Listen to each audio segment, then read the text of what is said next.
Welcome back to My Trauma Was Chronic, but I'm Iconic. Today's guest is Micah Teverin, who's a licensed drama therapist with 10 years of experience helping individuals and groups overcome a variety of mental health difficulties. With a passion for using creative expression to promote healing, Micah's helped countless individuals develop new coping skills and build resilience through drama therapy techniques such as role playing and improvisation. Micah's approach to therapy is rooted in a deep understanding of the power of storytelling and transformative effort it can have on individuals and communities. Whether working with children, adults, or seniors, Micah brings a compassionate and empathetic approach to therapy that helps clients feel safe and supported as they work through their challenges. So without further ado, let's welcome Micah. Hello, how are you? I'm okay. Can you hear me? I can hear you, but I can't see you. Okay. There we Better. are. How are you? I'm okay, thank you. How are you? I'm fine, thank you for asking. It's good that you're good. How's your day going? It just started, but like, how's it Yeah. going? It's okay actually. Yeah, not too bad. It's nice to have the sun out. It's nice to just wake up to that kind of thing, and to start your day with some sun or just the potential of sun. That's always a nice prospect. Um, and yeah, normally I wouldn't be doing much on this day anyway because of the way my week would work. So actually, this is normally my day for not doing as much as I would normally do in other days like tomorrow. So Thank you so much for doing this with me. I've already done the introduction, okay, and so it'll be just easier for you. And it's a, this is this is probably the shortest podcast I've ever done, okay. which is interesting. Oh my I've God. tried. Did look at the questions and I was like, okay, I'll try to keep them as short as possible because there's quite a lot of questions. Yeah. Um, So it doesn't matter if you want to have long answers, short answers, whatever you prefer. okay, And also if you need a break anytime, do let me know. Or if you want to answer a question like with one word, that's fine. If it's like 5 paragraphs, that's fine as well. But if you don't want to answer a question, that's okay as well. okay, brilliant. Are you ready to get started? I'm ready. Yeah, thank you. It's okay. Your name is Michael, right? I just want to make sure I Micah, pronounce it. Micah. Yeah. Yeah. Micah, can you tell us a little bit about your background and how you became interested in drama therapy? Yeah. Okay. So, in well, I say it's an interesting story, but it was actually just kind of pot luck, really. I didn't ever intend to get into drama therapy. It was never anything that I really was like aiming for in my life. And so originally I was of a performance background, and that's what I was kind of doing. And um, I was very, very into psychology and everything when I was younger. But I was told I wasn't allowed to do it when I was younger.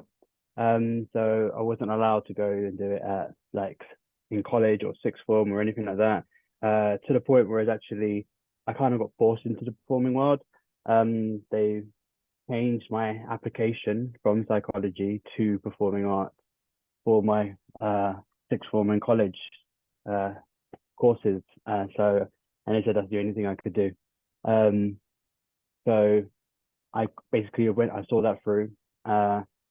And then as I got to university or as I come to the end of university, I kind of realized that a performing art degree is pretty useless. Nobody wanted to recognize it as anything or any of the skills. No one wanted to kind of acknowledge it. So it was a tricky time for me. And so it set me off onto a journey. I was like, well, what can I do with this? And I was doing the performance stuff as well, and I'd done like workshops with people and I'd done loads of different things. And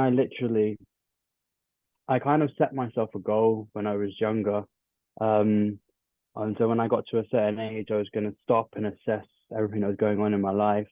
And I got to that age, and I followed my own rule, and I said, okay, fine, I'm going to stop and I'm going to assess everything. And once I assessed everything, I said, okay, fine, I'm going to see what else I can do.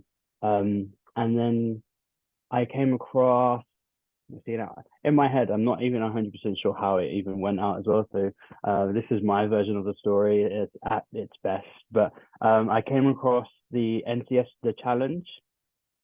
I think some people would, when I had then, it was just the challenge. It wasn't part of the NCS program. And I signed up to do that for a summer. And it was a really great experience. And then I met a lot of people on there. Just before I went, somebody said to me, "Oh, hey, why don't you do drama therapy?" Ha ha ha ha ha ha ha, like as a joke. And I was just said, yeah, if only that was a thing, that could be really interesting. And then when I got to the challenge, I met somebody who had actually heard of something called drama therapy, and I was just like, "This is actual thing?" And they was like, "Yeah, yeah, yeah." And so then they kind of introduced me to it. And they introduced me to what it was and like where I could do it, and I just thought, well, okay, I don't really have much else to lose. Fine, uh, I'll apply as well. And I thought that I was going to apply with that person as well, and then that would be like she'd be like my friend on the course and everything. But so I just applied. I literally just applied. I just kind of cold applied. I didn't really expect it to kind of like absolutely happen, but it did. And I applied at 3 different universities. I got into all of them. The one I wanted to go to, they were being a bit tricky with my application, so I ended up going with my second choice. And then there were some issues there as well. They messed up my application as well, and then I originally applied to do part-time, and on the day I showed up there and they said, well, you have two choices. You can either do full-time or you can just go away and reapply for next year. And they gave me that decision to make within 20 minutes there on the day, and said, you're either staying or you're going. And so a whole life that I planned out for that had to be completely rerouted and changed. And I just said, okay, fine, I'll stay. And that was my journey into drama therapy. Wow, that was a lot. That was, oh my God. So you found this like path, like just like, conversation, word of mouth. And it just like, oh my God, it's a real thing. And it's like, there were quite a few signs like drama therapy, drama therapy. And yeah, oh my God. And to make a decision in 20 minutes, it's like, Yeah, it was a very big decision, actually, a hard decision, because like I said, I had planned out how I was going to live my life around this course. And then when they said, no, we've made a mistake, you have to do full time now, I was just like, whoa, wait a minute, I didn't plan for this. And then so everything after that then had to be replanned. And I chose a university in London, and actually in that time I was living outside of London as well. And so it meant that all of that plan was completely ruined. yeah, oh my God.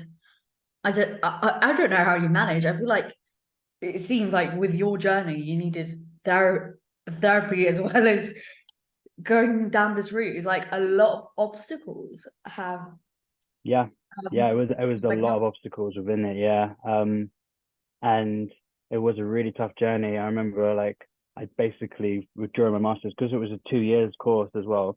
I had basically 2 years of no days off. There was no days off, and I was literally, I think I was at university like 3 days a week, and then I had to do 3 work placements. I had to do group therapy, personal therapy, supervision.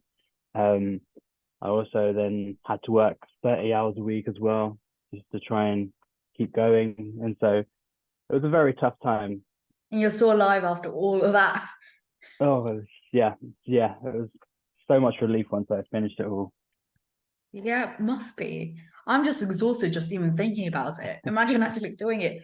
I- oh my God.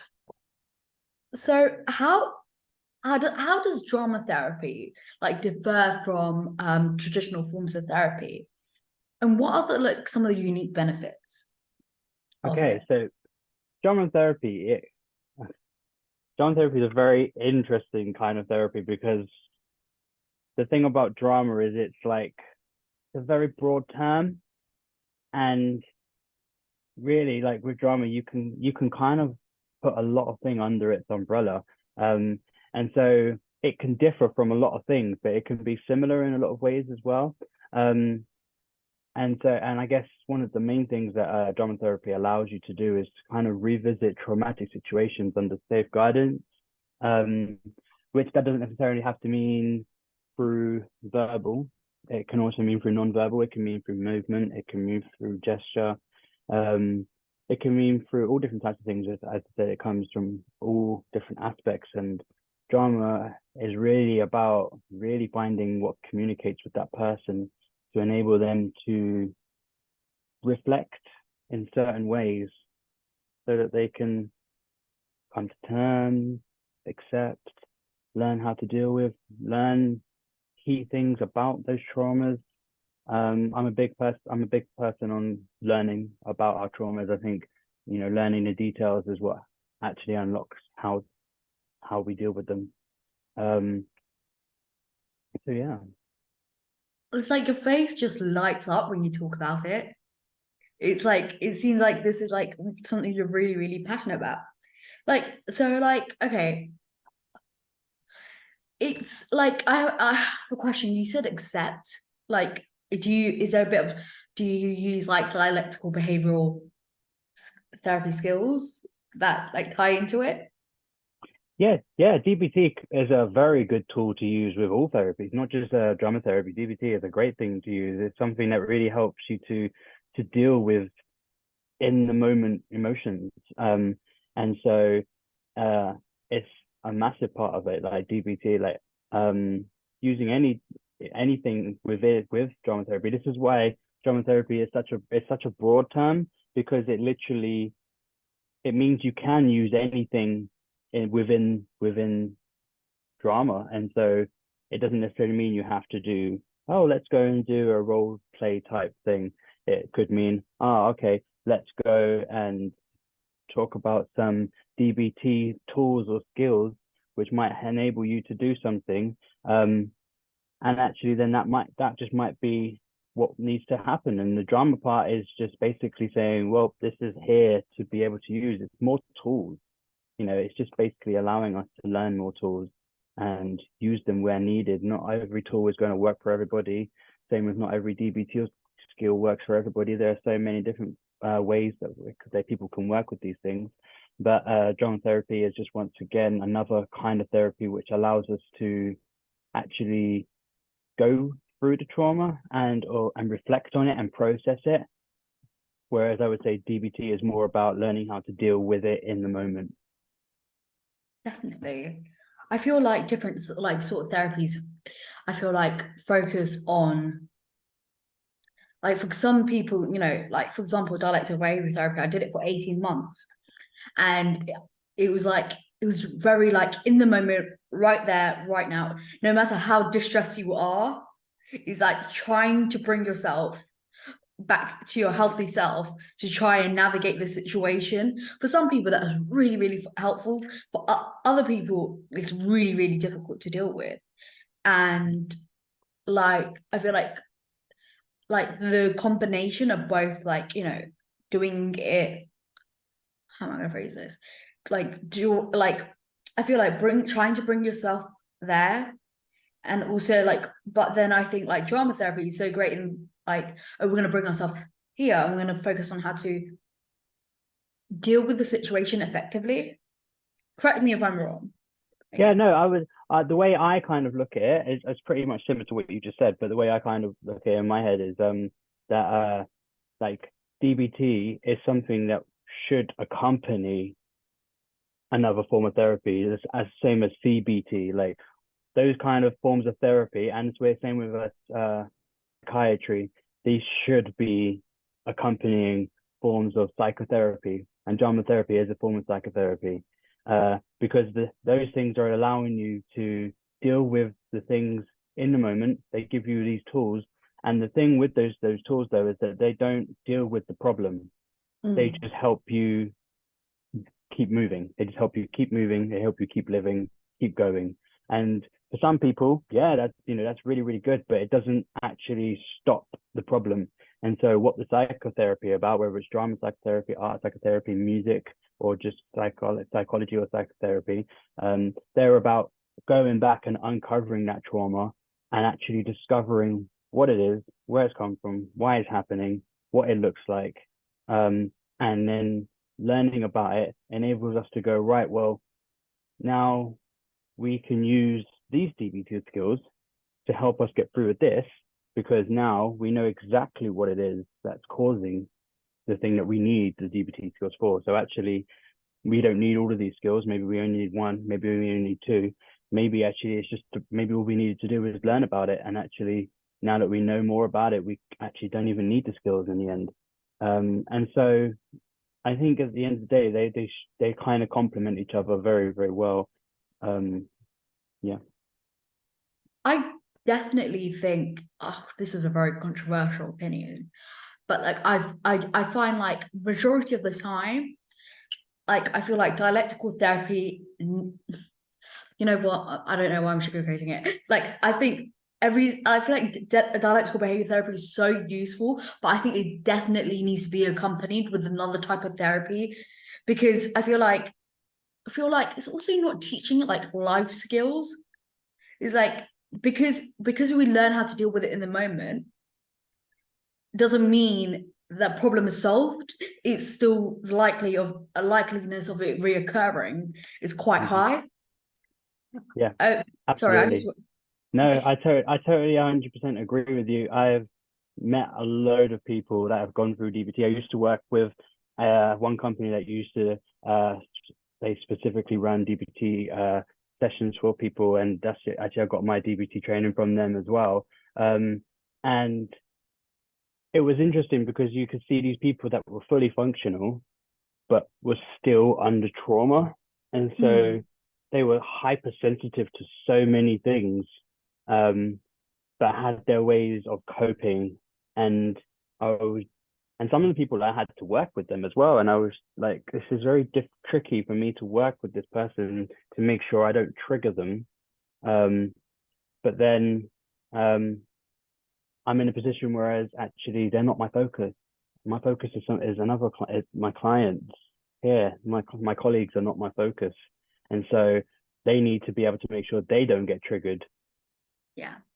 And so it became, and so after working with it, I was just like, right, well, these guys are really struggling. Like, and I spoke to them a lot more, and they lived by DBT. They actually absolutely would.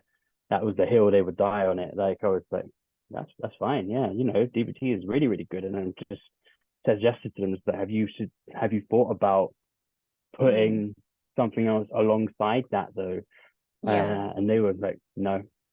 I feel like DBT specialist groups, I don't know how to put it in. My autism is definitely not helping with this. It's very cult-like in like the people who run it, in the fact that they're so rigid. Like I've recently done an interview where I was interviewing people for a specialist service, helping them interview for a consultant psychologist. And they were like, okay, if you're crying more than 7 minutes, it's too long. Move along. I'm like, sometimes you need to cry. Sometimes crying for 2 hours, a bit of ice cream afterwards does the trick. Like Yep. bit of Netflix, put Dynasty on. Yeah, I spoke to the trainer as well, when I was training my DBT, because he had a very specific attitude as well, which I thought was really interesting, and I thought that was probably coming through in his training too, when he was teaching people about DBT, like the people that were wanting to learn it as coping mechanism. Obviously, I was training to learn how to use it, and his attitude was that he hates therapy and he hates therapists. And I was just like, that's a bit interesting. We should be working together, actually. Like the fact that you're saying that you hate therapy and that you don't agree with it and you don't like it doesn't isn't really the most healthiest thing. And then I spoke to somebody as well the other day about it, and they said that the view in the UK about DBT is very, very different to the view in the US about it. And in the US, it's very much perceived that it should be accompanied by psychotherapy of some form. Whereas in the UK, and I haven't come across that attitude too much. Yeah, I feel like there's the specialist like where the microrata sensor. I don't know if you've heard of it, but it's home to like multiple national specialist services. And I feel like a majority of the people that work there, everyone except the DBT team, they believe like dialectical behavioral therapy is amazing, accompanied with something. And I feel like the specialist groups that specialize in dialectical behavioral therapy, they're very against that. And even if they don't like state that they're against that, it's like through their actions. And also that guy that you were talking about, like either he needs to retire or get another job because Tesco will pay better. Because like, what are you doing? Because like I don't think people understand how much influence you have whilst training. Yeah. And because your personal views and opinions could slide into it, and somebody's thinking, oh, this is a training. And if somebody can't filter through that, like you could, like clearly it seemed like you could, but like not everybody has that intellectual and emotional capability to do that. Oh, absolutely. And I think this is one of my core beliefs about therapy is it's never really about the type of therapy or it's never about any of that stuff, or it's really about the person. That's the person that you're training with, their attitude. You're taking on their life experiences. So how they push that across to you is what you're taking on. So a lot of the time you're just taking on their beliefs, their attitudes, their experiences, and so forth. And so when he's coming with that kind of behavior, or that kind of, I don't know, whatever you want to call it, when when he's choosing to put that across in that kind of way, that's how people are learning it, and they're learning it that way, based on that, and at the end of the day, I'm not going to say it didn't work, because it obviously worked for some people, probably for a lot of people. It's just that I guess it didn't help in the fact of, well, maybe actually there's more that they could have had, and they could have had more help, and actually maybe they might not have needed this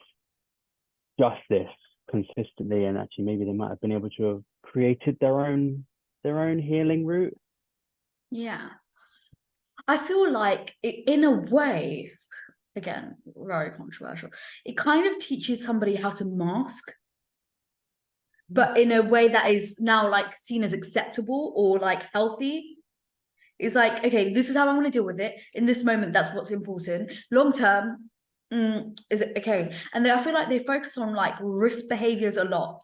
I feel like that comes first, and then I think risk behavior to self and others, and then some sort of order of life thing. And I'm like, well, if you're gonna, okay, if you gonna, for example, I'm gonna do a personal experience. Okay, when I get distressed, when I get to a certain level of distress, I might attempt to go kill myself, go to the train station. So I might do stop, right? Like stop, take a step back, think, reevaluate the situation and everything like that, and observe what's going on in my body, and then proceed mindfully. But okay, then what's next? Those feelings haven't gone down. I've recognized and acknowledged that, and the self-validation is great, but what's happening afterwards? What's triggered me? And I feel like one of the best things about DBT is a chain analysis. I feel like it helps actually go and pick into it. I feel like when it's done in like a commodity, like another therapy with that, is so helpful. And you can actually analyze the thing. And I feel like in DBT, it's also like a very blaming thing. It's like you had the power and you didn't do what you should have done. And I Mm. feel like with people with trauma, when they've been invalidated a lot, gaslighted a lot, that is not helpful. I don't know if you agree with me, but yeah. Oh, I think there's a lot of truth in what you say there, and um, from my personal experiences, yeah, there is certain things with DBT, and it is just as you kind of said, it's just right. How do you deal with it in the moment? But it doesn't take down, as you kind of say, that those emotions, doesn't get rid of that feelings. Um, and a lot of times it's like, right, well, I have this DBT skill that's helped me like stop or something like that, and then I now need another DBT skill to now re-regulate me, and so then it just becomes a whole way of life and a whole kind of like a thing that they just kind of live by, and then what happens is, with trauma just doesn't go away. It just finds another way of coming out, and so Say it you louder are for the just people at the back of the room. yeah. Sorry. No, yeah, but it does exactly, and it does it, and so all you're doing is you're just pushing it back, pushing it back, pushing it back. You're not really dealing with it, and I think this is probably one of the misconceptions of like most therapies is that it's about people. A lot of people will come to therapy looking for a quick fix and trying to sort things out as quick as possible, and actually, most therapies are about not doing that, and it's about getting rid of it completely so you don't have to deal with it again. And like for me, I'm always just like, I don't want you to be here for years because you Hmm. can't get through something. I want you to be able to be here for as long as it takes so you don't have to come back. I don't want you to keep coming back. Like I want you to be Yeah, able to sort it out and then go away and live your life. definitely. I feel like again, if you're gonna bring DBT into it, it's a dialectical situation, right? I feel like people who go into therapy, it takes a while, especially when you're like young. Like when I was like 30, no, when I was like 14, 15, that was my first day in a psychiatric ward. And I was so convinced there's nothing wrong with me. I was like, there's nothing wrong with me, there's nothing wrong with me, there's nothing wrong with me. And it was like because I'm like, I know that I'm struggling with something, but I don't know what it is. If I can't name it, then it's not there. And like if even like now, I'm like, this is taking too long. This is taking too long. But at the same time, I'm like, it's taking long for me to process it. My Yeah. therapist, oh, I hate this phrase, can't take a magical wand and just, get rid of it, Like Yeah. I need to sit with it and I'm going to deal with it. If it takes me 5 more months, great. If it takes me 5 more years, 15 more years, great. But I need to go at my own pace. And things are so intense that I think it's like another part of your mental health journey that everybody goes through where they realize, no, this is at my own pace. It's not at um the pace of society's Hmm. standards Yeah. or when the funding finishes for your therapy.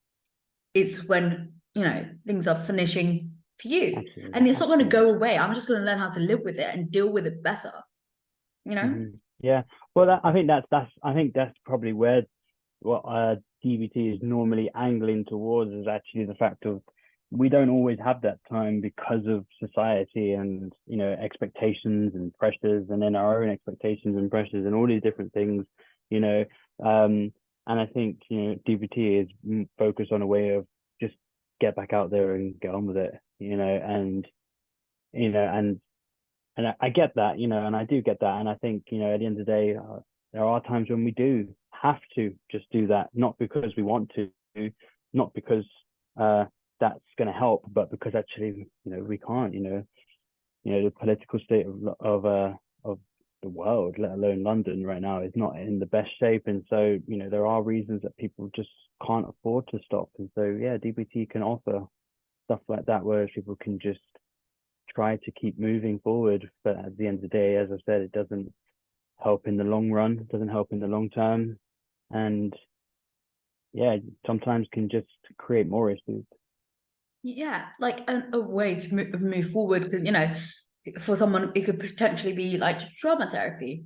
So, like, what is like a typical sort of session? Like, is there any like key factors that like are common in most of your sessions or all your sessions? What would it look like? I know it's bespoke. It's like, very, it has to be bespoke. It is about that individual. But like, Yeah, no, you're absolutely correct. They're very, very bespoke, and not just from client to client, but also from therapist to therapist. Every single therapist works differently, and so I wouldn't sit there and say this is what drama therapy is. As I have my own style of working as well.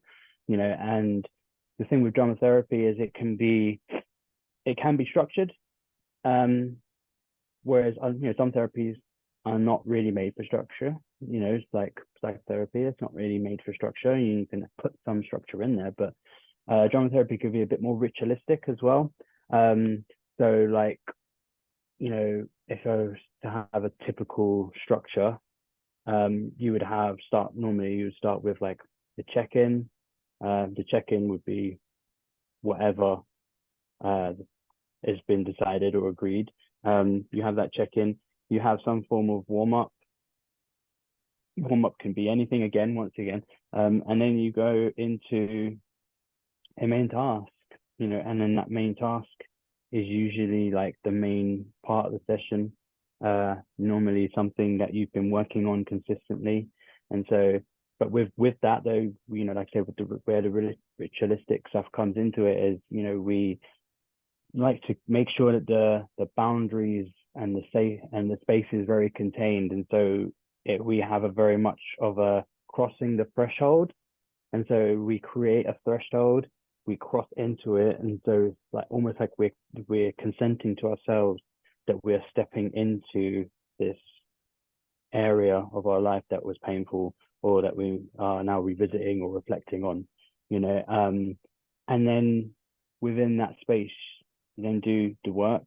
And then once you've finished, once again, you use that ritual crossing the threshold to come back out of it, and you de-roll.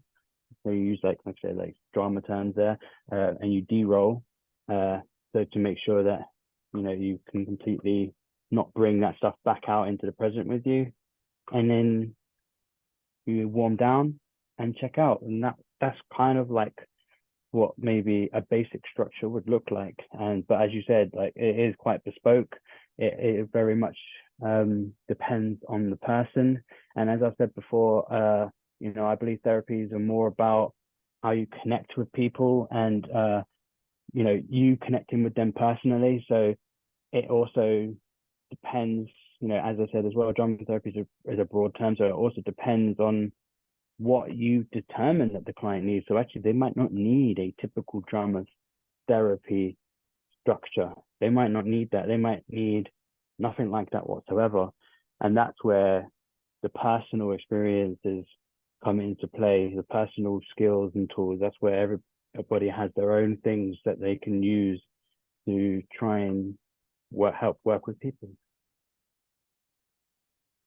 like what like going into these drama therapy sessions, like for example, a new person that you're going to work with, like what are the most common misconceptions they have about drama therapy, and how do you address that with them? The most common misconceptions of drama therapy for people is normally everybody thinks it's drama. They think it is just drama, and everybody has their own interpretation of what drama is. They all think it's a bunch of people in a room pretending to be trees. And so that's normally the most misconception there. Or they think it's singing if you're happy and you know it, and so it's really trying to break down that viewpoint of it. And actually that's why a lot of times we don't use the drama structure initially, because it's like, for me myself, I would show them that it doesn't have to be that, it can be anything. And so I would show them, or I would give them an opportunity to see, like, right, there's music, there's art, there's tasks we can do. We can do games, we can do this, we can do that, we can just talk, and I like to just lay that all out there for them and just explain to them that this is their space, this is their time to do what they need to do, And so that's normally the best way to really kind of tackle that misconception, is and to be there and do it. And so I usually would offer, say like if I'm working in an educational setting and I'm working with a student or something, I would offer the support worker or the teacher to be in the session. And I said, but I always say is like, you're not there to observe, you're there to be in the session. Like you're not, like if you're there, you're in the session as well. You're part of it. Mm. And so, and it gives people a first-hand experience of what's really going on, what's happening. And it does help, but yeah, there are a lot of misconceptions around drama therapy and therapy in general, to be honest. Like, what? How does like drama therapy differ from like I don't know like other creative therapies such as like art therapy, music therapy? Like, Well, the only way it really is different is that it can do all of them. That's what's different. And whereas art, I mean, art is also open to interpretation. So art is also quite flexible in some ways as well. But with art, mostly it's focused on drawing, painting, sculpting, and that could be done in different forms. But it's mainly focused on those kind of things. But within drama, because we can use that, we can do that as well. Same with music. Music is mainly focused on instrumentals. So we can also use that in drama as well, because that can be part of what we're doing. Because drama is just such a broad term and it's just so open to interpretation. We can literally do all of those things. And the one thing that those other two things might not be able to do is stuff that involves movement and gesture, and different things like that. And, doing games and so forth and finding new ways to connect with the body and learning how to connect with the body and also uncovering traumas within the body. It's not always in the mind. A lot of the times our body holds traumas and memories as well. So sometimes having that extra kind of thing about movement can help us tap into them. And, there is also movement therapy as well, and so, it's basically art, music, and movement therapy all just shoved into one, really, drama therapy in a sense. Yeah, that's what I would say.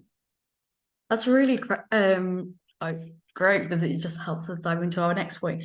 Like we've talked about emotional trauma. Can drama therapy be used to treat physical health issues in addition to mental health difficulties? Yeah, absolutely. Coming down to the negotiation between the client and therapist, I think it's a very mindful therapy, because of like the way it's structurally done and ritually done. It's very easy to take on board, and it's like, right, it can be a movement based therapy, but actually if somebody is unable to move, then it needs to be adjusted. If somebody has something that they are trying to recover from, then it's just like, right, well, then we can also start working on how we're going to work with that. But actually, maybe we need to look mentally into the the challenges that you're dealing with that first, and actually start tapping into some of that, and actually start exploring that. And then it's the same with phobias as well. Like that's where maybe the psychotherapy stuff can come in, and then also you can join that in with the drama therapy, because then you can kind of go back and go, right, where was the first time you experienced that phobia, and then you look at that situation, you look at every single part of that. Maybe that's where you could go into role play there, and you could then play it out as well, and you could use improvisation to play it out. And then actually, because sometimes people don't remember these things, so improvisation is a good tool to be able to go back in there, improvise in that moment. It might bring back some memories, it might bring back some ideas of what happened. Then you can then reflect on everything like that, and then understand that phobia so much more. And like I said before, I believe that therapy is about going back going to the core origin of where that come from and trying to understand the small and minute detail of it possible, and coming to terms with it, not necessarily having to accept it, but coming to terms with it, and actually, and having no judgment about it, and accepting the truth of the situation. And then, that is then how you work with that, then enables you to be able to work with all different forms of traumas. Like, what? Let me think. What do you think are the key principles of, physical? What are the key principles of drama therapy? It differs, patient to patient and therapist to therapist. But what's your key principles for you, drama Well, therapy? I think the key principles, not in just drama therapy, but in all therapy, some is about safety, adaptability and exploration. And I would say exploration and creativity is where drama therapy is one of the key principles there. But on top of that, no judgment, is one of the core principles there, because you need to be able to look at these things without judgment. And actually, a lot of the time, it's those judgments are where the traumas are coming from, or that's where the judgment's coming from, those traumas. And so we need to be able to look at things in a non-judgmental, neutral way in order to be able to understand them completely and actually understand the complete truth of it, not just the version that we want to imagine or the reality that we want to accept or the reality we like, and actually just to look at it and it's like, right, well, you know what? Maybe that happened and I just can't deal with that and I just don't like that, and so, but we need to have that safety to be able to do that. The therapist needs to have the adaptability to enable to adapt to that, to create the opportunity for exploration and that creativity and the non-judgment. Like, you talked about adaptability, and cultural needs and backgrounds play a massive factor in trauma. So how can drama therapy be adapted to work with individuals from different cultures and backgrounds? Oh, well, yeah, that's, to be honest, it really depends on the therapist again. Once again, this is always about, as I kind of say, you usually, when you go to therapy, you'll go into therapy for the person. You're not going because, this person has specific training in this culture, or it's not, and it's what people have experienced and what people have learned, what people have had like training around and so forth. So, there's all different factors of it, and so when it comes to amending sessions or tailoring sessions, if it's primarily culture based or if it's language based or, religion based or any of these different things, it's pretty much down to the therapist's knowledge. And at the same time, with that though, it's about working with the client to make sure that actually it's done correctly, that they want it the way they want it to be done correctly. And so it's very, very adaptable to culture and religious aspects. It's very, very adaptable depending on the person. And actually it can be done in any mode, in any form. Like even if, you don't speak the same languages, within drama therapy, things can be done non-verbally. So you don't need that. That doesn't have to be a hindrance. And if it is needed, then you find a way to include it within to the therapy process. You mentioned role playing earlier. How Yeah. can role playing be used in drama therapy to help individuals work through those difficult feelings? So role play is, it's not a tool for everybody. I will say that. It's quite an intense tool because role play is normally about revisiting a traumatic situation. And so I am so sorry to interrupt you. Can I just close my window, please? that's fine. Go ahead. Thank you. my God, my ears feel better now. Sorry. No worries, it's fine. We can continue. Sorry. Okay, Do you that's want me okay. to reread the question or? Um, maybe, yeah. I'm so sorry.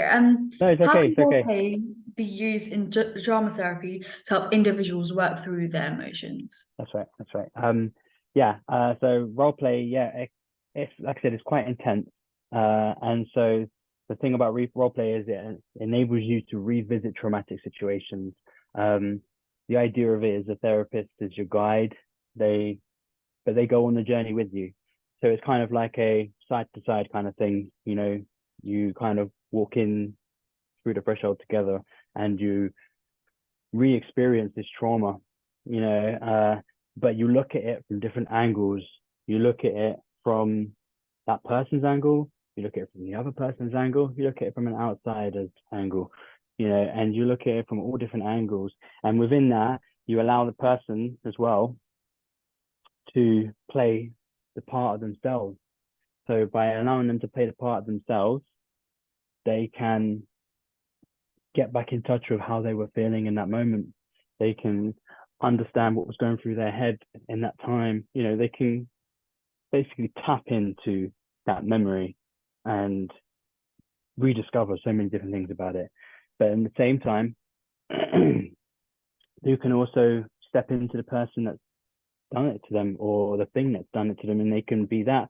And you know, like I said, the therapist is there to go with them. So the therapist will can offer to be on the other side of things. So they can say, "Oh, I'll be the person who's doing it to you," or "I'll be you, and you do it to me."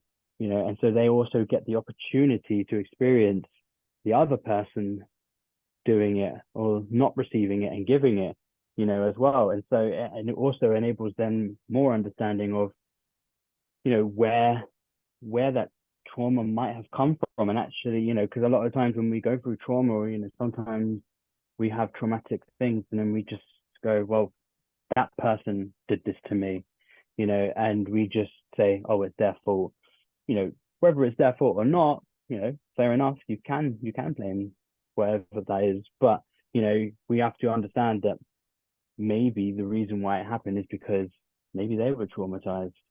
That doesn't have to excuse what they do or what they did, but it helps you to be able to move past the idea of just blaming that person and then just go, well, do you know what?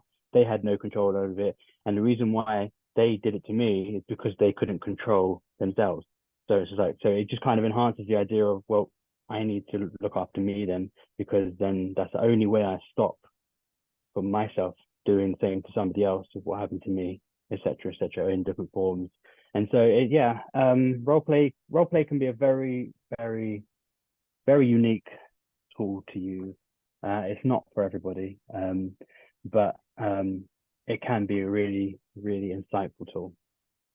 It seems like a multifaceted um resource to use. Even when you were talking to me about like, role playing and how it can be used to work through your difficult emotions, and you or your patient like going through like even you suggesting the idea, even though I'm on the other side and I'm like I'm not your like patient or anything, I'm just like it triggered some sort of, I don't know what it was, but it like like just even envisioning you like thinking about that again. How do you make like the people who come to you for therapy like safe and comfortable, especially if they're new to it? Um, yeah, I am very mindful of people that come to therapy, you know, and I think I think one of the first things I do is I always congratulate people for coming, because actually I think taking a step into therapy is probably the hardest thing to do, because not only are you just going, you're admitting to yourself that there's a reason to go and that you need to go, which is the hardest bit, right? You're saying to yourself, okay, there's something I need to do, and I'm taking accountability for it, you know. And I think that's something that a lot of people struggle with, you know, is taking accountability for those things, especially those things that they don't like about themselves, or they don't want, and I think it's really brave to be able to do that. So for me, I'm always I try to be very welcoming, and I try to just explain as much as possible. And I have like a set structure of how I work, and I explain that straight away, and I tell them, like, this is a non-judgmental space. This is a space where there's no pressure. This is the space where you can say things that you need to say. At the same time, I'm not going to pressure you to say things that you don't want to. It's a non-judgmental space. It's a neutral space. So we're not here to take things personally. We're here to work through things, and I just kind of really invite them to say, well, at the end of the day, this is your space. This is your time. So we use your space and your time how you choose. And so if you choose that you don't want to do anything, that's up to you. We won't do anything. If you choose that you want to do this, we'll do this. And I say to them, I've got enough experience in many different things to be able to find a way to accommodate what it is that you need. Just trust yourself that you've come this far to be able to ask for that. And so it can be daunting coming into therapy, especially as a new person to therapy, but I think just ensuring that you are aware that it's not always about therapy is not for you. It's mostly about finding the correct therapist. When you find the correct therapist, you will be comfortable. Yeah, definitely. Like, sorry, I'm just a bit like processing all what you said. I'm just like, it's like I feel like talking about even talking about what somebody has done to you could be triggering and traumatic and stuff like that. And like not traumatic, re-traumatizing. And I'm just like, if it's like, if I'm feeling this as a person that's doing this, like what challenges do people like face when they start off with drama therapy or during the process of drama therapy, and how do you help them overcome those challenges? A lot of the time it is just time. Like, it's about giving people the space, and so, when we go into therapy, I say we deal with whatever you want to deal with. So if you want to like drip feed something, and we do a little bit session by session by session, that's how we're going to do it until you say you want to do more. When you say you want to do more, we can. And that's based on your trust within the therapist. And so my job is to create a place whereas not only you can trust me, but you can trust yourself, and you can have the faith in yourself that you're going to be okay. And so I just try to create that and allow that time. So even if it goes like, right, we don't need to talk about your traumas right now. So we just talk about your dog. Like, your dog's been ill. Let's just talk about that, or, work has been difficult. Let's just talk about that. And then, just talking to that person about certain aspects like that might then lead into something else, but it allows the person to know that they can communicate. It allows the person to know that you're listening to them, that you hear what they're saying, and that they can feel comfortable. Like, we've earlier discussed about, drama therapy being a really good resource for people with like specific phobias, and even like during my research, it'd be like, apparently this is really great with helping navigate anxiety disorders. How can drama therapy address these specific difficulties? It can address them specifically in many different forms, really. I mean, when I address things like anxiety, I use all different methods. And so and I guess maybe this is where one of the misconceptions of drama therapy can come in is, people think, oh, where does role play help with that? And it's like, well, it doesn't have to. Like, actually, we can use something else to help with that, and this is where maybe I might bring in DBT skills as well, to help get to a position. And like I say, like with stuff like anxieties, I always believe is that, right, well, we need to look at where the anxiety is coming from, because one of the key things about anxiety is it's never about what's happening in the present. It's always about what's happened from the past and you believing it's going to happen in the future, and so the DBT skills are there to help bring you back to the present. And then in the present, we then venture back into the past and explore where that's come from and what that is, what that looks like, what happened, why it's there. And then we learn more about it. And then by learning more about it, we then learn what that anxiety is, what it is, what's it there doing in the first place. Because at the end of the day, anxiety is also not something that we shouldn't have.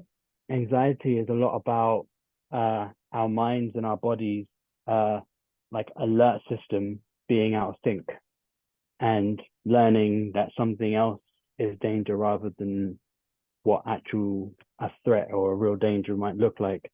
And so it's just reprogrammed to believe that something else is also danger or such and such. And so it's about looking at where that reprogramming and conditioning has come from and understanding that. Once we understand that, then that's when we can start learning to, I guess you could say, retrain ourselves to see it as something else, start actually like changing our perspective around things. But it coincides with so many different things. Things are never just a singular track. You might have to tap into self-confidence, self-esteem. You might have to tap into self-worth. All of these things probably will have to be tapped into as well to tackle the anxiety. It's not just we're going to tackle the anxiety. And actually that might also then come into play with like loneliness, depression, all different types of things. And then you end up having to do all these things at once in order to be able to get to a place. And I say all at once, I mean just in the process of the therapy. It doesn't have to be all at the same time, but this is the process and the journey that you have to go on. And like, it's never about just curing one thing. And I feel like it's understanding like that there's more to it than these, like, it's not just a surface level thing. There's more into it as you go along. And I feel like recognizing that is really, really important. And I feel like it seems as if drama therapy can help you recognize that. And then it's like, okay, now that we recognize that, now what do we do about it? And like if we like ask, like I've noticed, like when I've spoken to other neurodivergent I was going to say humans, but yeah, who else am I talking to? Like individuals, like they say, oh my god, part of my care plan is drama therapy. I do drama therapy like twice a week or whatever the frequency is, and they find it really helpful. Like, can you in what like how does oh let me think how can drama therapy be adapted to the needs, like how can drama therapy be adapted to meet the specific needs of individuals with different neurodivergent conditions? Once again, I think all of these kind of like questions, they all come down to the therapist, like, and their experience with those kinds of things, because that's how they get adapted. They get adapted based on like, oh, I understand that, you're like this, or I understand that you need this explained more, or you need this explained less, or we need to talk about it in a certain type of way.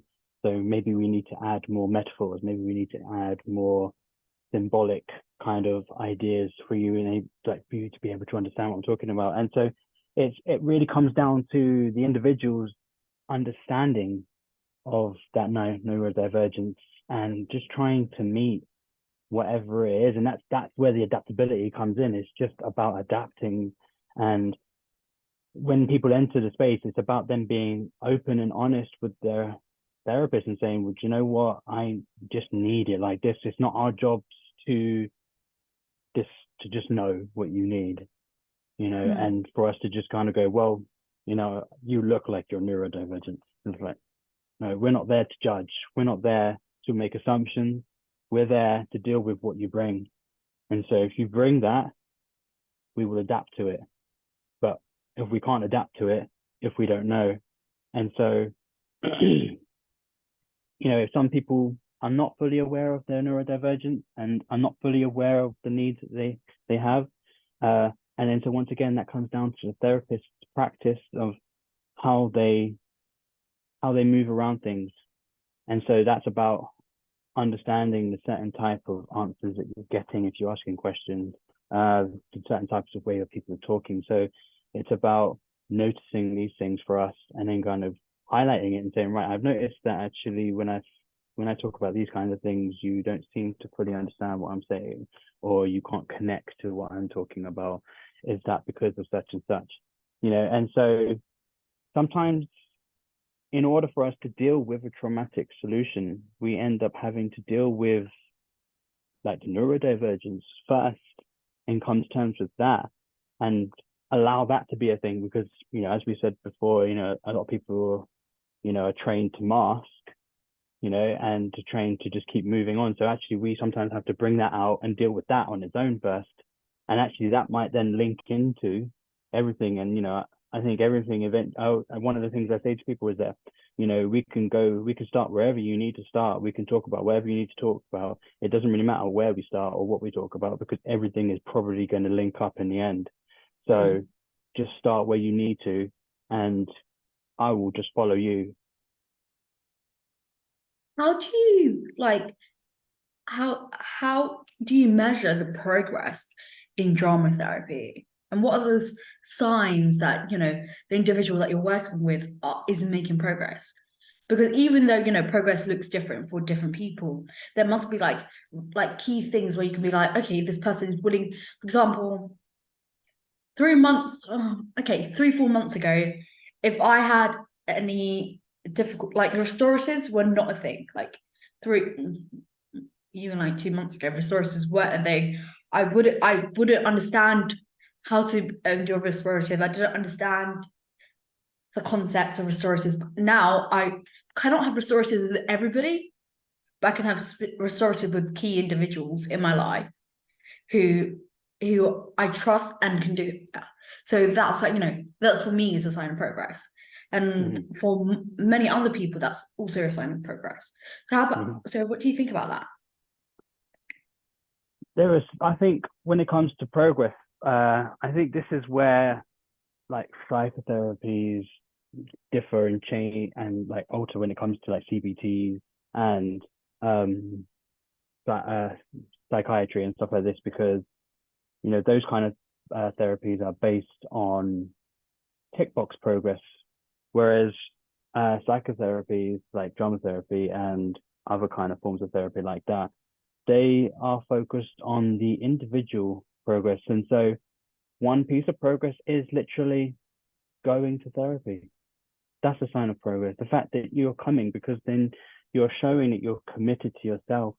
And even if you're not doing anything outside, you're still coming. And so that's more than you was doing before.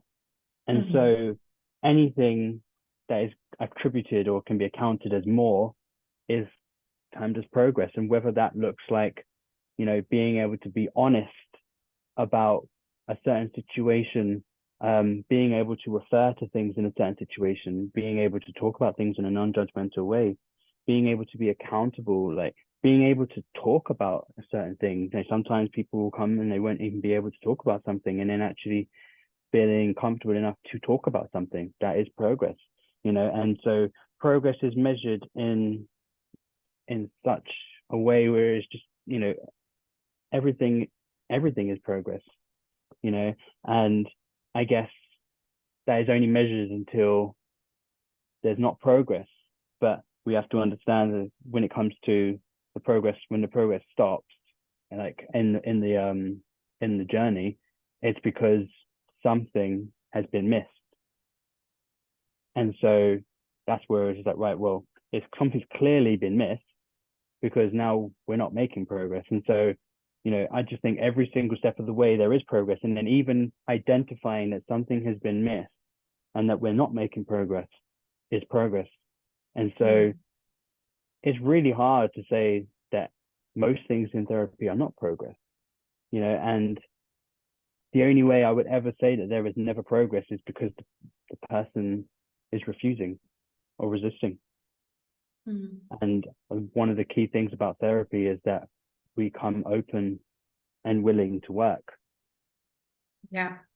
I feel like society very much sees progress as something very linear. It's like, okay, this is the way it's going to go. This is what everybody's standard is. I feel like, again, if we go back to dialectical behavior therapy, that on its own is like, okay, I haven't tried to kill myself, great. And when you do, or when you try to attempt, like, you know, to self-harm or to, you know, kill yourself or something like that, people, it's like, okay, you failed. Like, why didn't you do this? Why didn't you do that? Okay. And then, like, other sort of therapies are like, yeah, I fucked up. Okay, great. Acknowledge that. Number two, what am I going to try and do next time?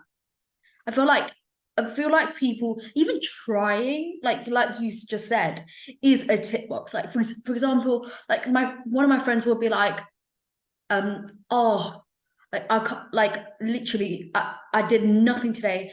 I got out of bed and then I went and sat on the settee, and I'm like, you got out of bed. That's great. Like you could have stayed in bed all day. It's like even the small things. And the thing is, I feel like people, like, when I say people, I mean society needs to realize it's like a flow chart. It's like it goes up, it goes down, it goes up, it goes down. It might go up for a really like I can't, like, for example, I can only give examples out of me, but just me. But like I would do really well for like a good long period of time, from like 4 to 6 to 8 weeks, right? And then afterwards, I might have like 7 days full of high level of risk, and it's really, really shit. And I can't do anything. I can't do anything, and I'm like paralyzed almost. And I'm like, but then next week we're gonna get back on track. If it's not tomorrow, if not any day this week, next week we're gonna get back on track. Even like setting those goals, because I feel like if you're not gonna like hope this is if you hope is a bit of a like a it's like a toxic relationship. Yes, it's like you like I want you, but you know like yeah. enough. But I always say, you know, the therapeutic journey is an up and down process. Like, don't think it's all upwards and onwards. It's gonna be like that. And actually, when you're up, it's fine. You can do a lot of work when you're up. And a lot of people think when they're up, they shouldn't do work. And actually, it's like, no, that's probably the time when you can do the best work because you're not down. And actually, and I always say though to people, it's like, doesn't matter if you have a down period. It doesn't matter if you have a time where you don't do what you think you should be doing. You know, it's like, well, actually, you have an opportunity in that moment. And actually, this is why we come to therapy. You know, we say like, well, now that I'm telling you this right now, is that you have an opportunity in that moment to discover and explore what's going on when you're down. Think about it.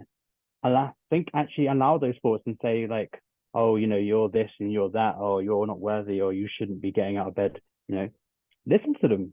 Listen to what they're saying. Don't like listen to them as in I will do whatever they say. Just listen, like, and see what they are saying.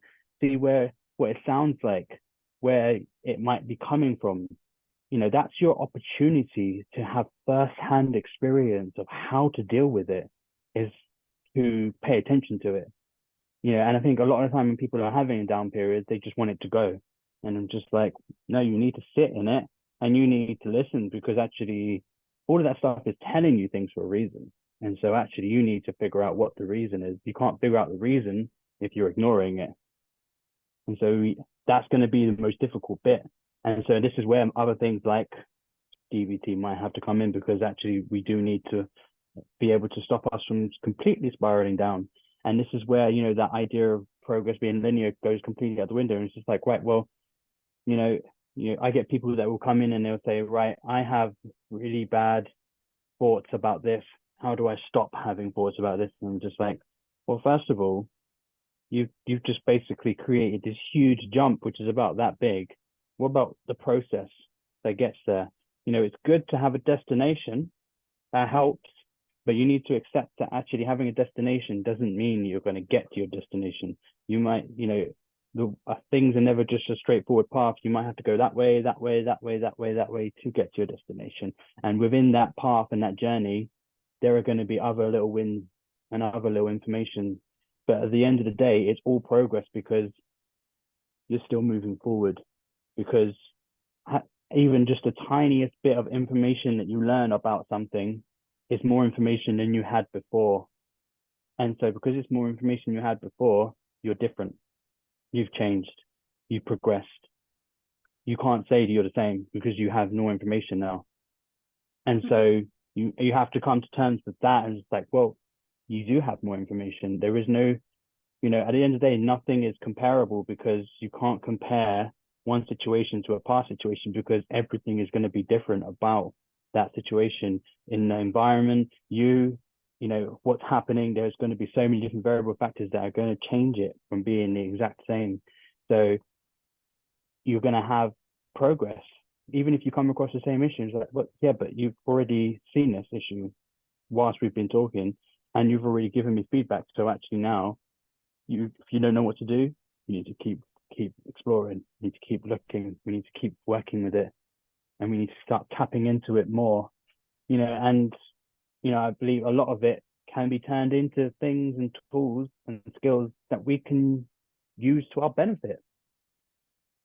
In the end of the day, a lot of it is about learning how to use this stuff to our benefit and not to our detriment. And so, yeah, progress, it can be, measured very linear, but, at the end of the day, progress can be such a small thing, and everything and anything can be progress as long as you're open to it. I feel like oh, what was I gonna say? I feel like that's like what there's like only like two rules.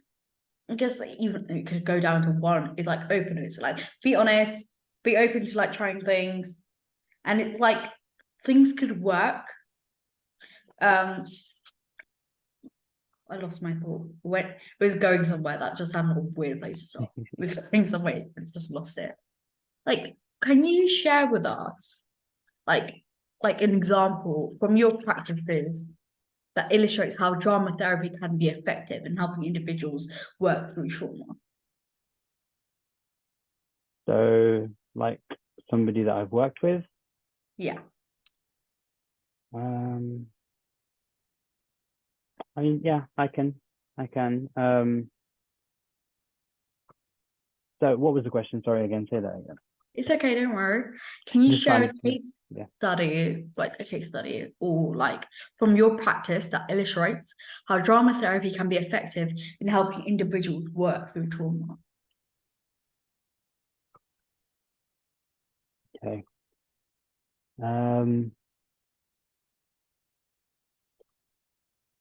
How they work with trauma? Yeah, that's the question, right? How they work with it. Okay. So, okay, I had this one client one time, and well, maybe I won't talk about that one actually. I'm just trying to find something that is a bit more explainable. Okay, no, yeah, I'm going to talk about this one. Yeah. So I had this one client who had an accident once.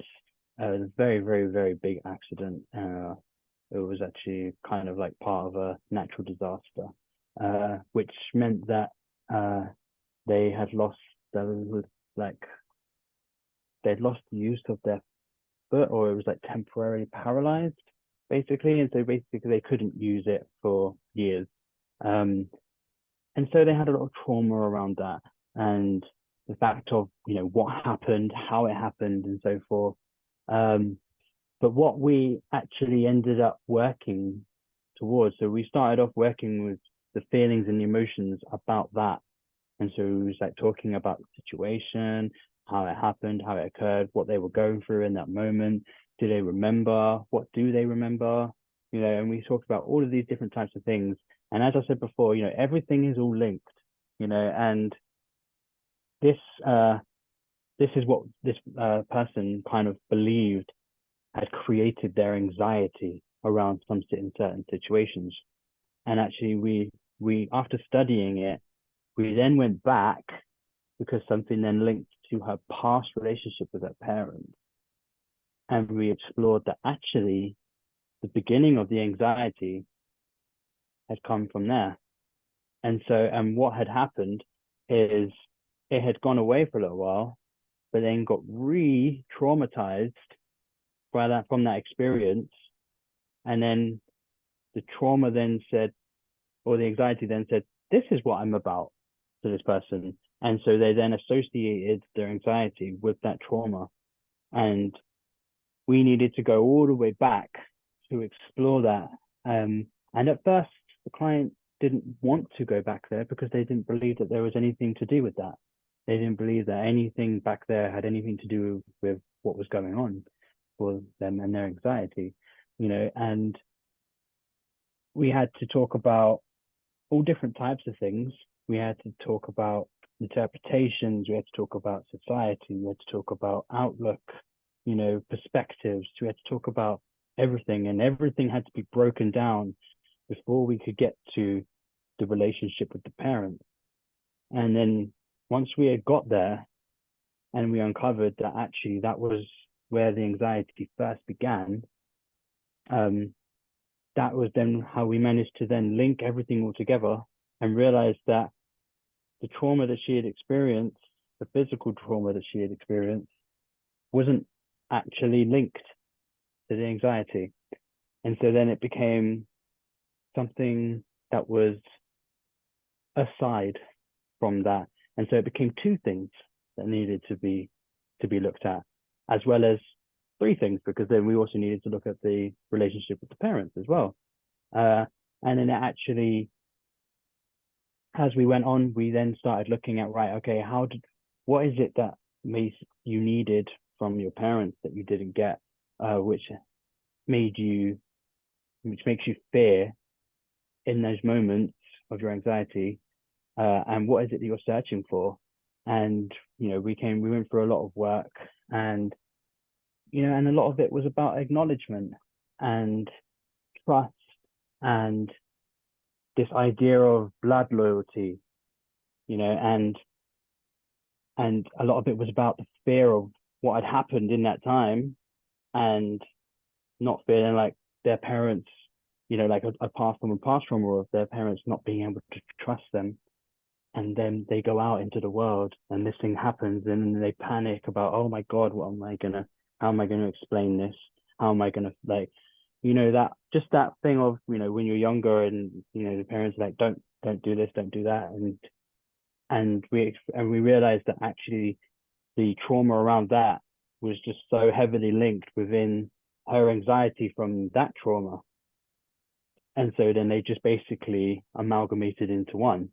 And so that, and through talking, through metaphor, through symbolism, we used imagery, we used, I think we used a drawing as well in that one, all of these different things came together to be able to work with that kind of specific thing. And so drama therapy helps because, like I say, it just creates tools to help us stay on the journey, to help us communicate, to help us go deeper, to help us look at smaller details, whether it's drawing just to clear your mind so that you can start to reflect and process, whether it's drawing to get an image out of your head which you can't translate into words, whether it's needing to create a gesture,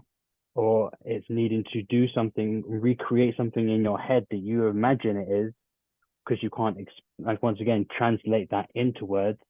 You know, whether it's thinking it's one thing and then actually being able to verbalize and show the other thing that you don't think it is, in order for you to just be able to see the links to it once it comes out. Wow.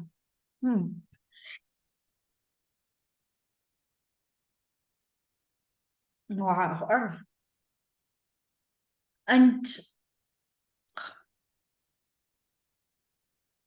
how, like, what techniques or like skills that like that you oh mm, mm, mm, mm, mm. What's do you have any specific techniques and approaches that are unique to you? I would say so, yeah. But it's quite vague, to be honest. I mean, breaking it down would take a long time, but it basically ties in with the fact of, you know, every therapist is different, and you are, you know, at the end of the day, you are going to see the therapist, not what they offer, you know. And so my unique skills is my adaptability, my ability to be able to improvise, and that is to literally, so a lot of the times I won't plan for anything. I don't, I don't, sometimes I don't even read any notes on people or anything like that. Like, I don't even read why they're coming. I let them tell me, because I don't want to make any assumptions, any judgments. I don't want to make anything. I'm just like, how you are in a space with me is who you are. That's your opportunity to be you. And I'm not going to interpret what you've written in my own way. I'm going to interpret it how you tell me. And so for me, flexibility and adaptability is my most unique thing, especially because of I don't want to boast, but I do believe I've got loads of different skills in loads of different areas of life, and it enables me to find some sort of method or tool to communicate to a person, you know. And I have used all different methods to work with people. And so that is my unique thing, is adaptability, being able to adapt in the moment at the time and to just go with it. And I'll give you a really quick example of my adaptability. So I was supposed to be giving a presentation that I was not aware about recently this year. And it was a conference, and they said, "Oh, so you're giving your presentation?" I said, "What presentation?" And it was like, "Yeah, we've got you down to give a presentation." I was like, "Oh, I don't have a presentation planned, but I can run a workshop if you like," trying to call their bluff. And they said, "Yes, okay." And so on the spot there, I created a whole workshop, and everybody said it was very, very helpful, and they loved it, and they got a good insight and understanding to my type of therapy that I was doing. And so, you know, and that is just how I work. So I use my own experience and my own skills, and I give people me. You know, at the end of the day, I believe that they're coming to see me. And so I'm just like, right, I have got so much experience, I believe, that some part of me is going to be able to connect with you. And all I need is to know what that is. So as soon as you tell me, I will in that moment find something. And just another example of that is I had a couple of people actually, a few people, and they come to me and they're like, "Oh yeah, I don't really want to talk," and they came to therapy and they're like, "I don't really want to talk," and I was like, "Okay, you don't have to talk," and I was like, "But in order for me to know what to do here, you need to at least let me know, what do you like to do? What makes you happy? What makes you sad? What, all of these different things, what, just give me a couple of things." And the only thing that they could tell me that they liked or that they were interested in at the moment was music production. And so I said, okay, I know about that. We'll work with that. And so I literally brought in software. I brought in like a laptop and I said, okay, Ryan, we're going to use music production to communicate now. So what I need you to do is I need you to create a beat that is telling me how you feel right now. And then by us then working with this, me listening to it back, at first they didn't want to share it back with me because obviously that's their emotions. So they were already protected. And I was like, you don't have to share it back. That's okay. But the fact that you did it, once again, is progress. The fact that you said, okay, we'll try that, is progress. Right. And so I allowed them to do that. And eventually they then let me listen. And then eventually they started to feel comfortable with me. And then they started talking. And so everything, is about just, for me, it's just about adapting to what people need and trying to work with what they bring. It seems like, you're very like centered around the individuals that you work with, and it's very bespoke, like care should be. I don't know what that got. I don't know. Yeah, I feel like people often forget that it's bespoke to the individual that is going to those therapies. Well, to be honest with you, I mean, I wouldn't blame people for thinking that, because there are some therapists that do just do it by the book, and I think this is why I mentioned as well that it's not about, you haven't, therapy is not for you. People go into therapy and they go, I just didn't like it, it's not for me. It's not that it's not for you, it's that you just didn't find the correct person. And so there are some people that just go by the book. There are some people that just go by structure. There are some people that just go by diagnoses and labels and work with just things on the surface or deep. There are all different types of therapists, and you have to find the person that you connect with, not the person that's going to confirm your reality, but because sometimes that is the case and some people do look for that, and then actually that's the reason why therapy didn't work for them. But just the person that you can connect with the most. So if you go, right, I talk or I swear a lot, so I need somebody who isn't going to judge me, or I need somebody who isn't going to mind if I swear, and so that is just another way of working as well. It's just like, well, that's just another form of releasing your emotions. So I'm fine with that. I always say in the beginning of one of my new clients, you're perfectly okay to do that. I also explain to them, it's like, it's important for me to pronounce your name correctly. It's important for me to use your pronoun correctly. It's important for me to not misgender you and to not make any assumptions about who you are as a person. So you need to tell me all of those things so I can address you correctly. And whereas some people will just go with what's in front of them, and it's not that any of these things are good or bad, but it's just that it just creates the variety, and actually that does the therapy world a lot more justice, creating more variety. But I am aware that can also create a lot of anxiety in finding a therapist, because there are so many options available, and it does make it difficult. And unfortunately, that's where it does come down to, you might have to go through a couple of therapists to get to the correct one. Yeah, I've yeah, and people don't realize something basic as names and pronouns. The form that I sent you, right? I send it to everyone who wants to do a podcast with me, so I can meet their needs, and then I could also be prepared for them to make it as comfortable as possible. And I was really keen to work with this person. And it was like, it's like name, pronoun, that's the second question. And then they wrote no. And I was like, from this, I can already tell our views don't align as much as I thought it would. Even if it doesn't, that's fine. Always willing to challenge you on your views.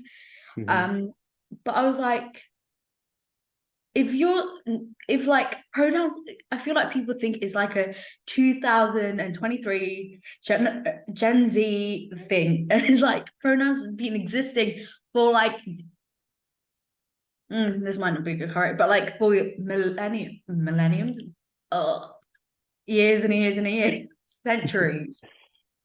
And I'm like, it's just like you use pronouns every single day. You'd be like, oh, and I'm like, yeah, no, yeah. They didn't get an email back, but No, yeah, and I think, the kind of person I am though is I'm a very direct person, which is something where I'm in my practice, I'm a very direct person. So if I had somebody like that, I would straight away confront that. I'd be like, why did you put no? I would like to understand that. And yeah. because for me it's not about the fact that we don't align or we don't have the same views or anything. It's just like, right, well, I just want to know, because actually, how am I supposed to connect with you? Because even if we don't have some sort of perspective aligned or anything like that, we're still going to be able to connect. We're still going to be able to connect on a working level.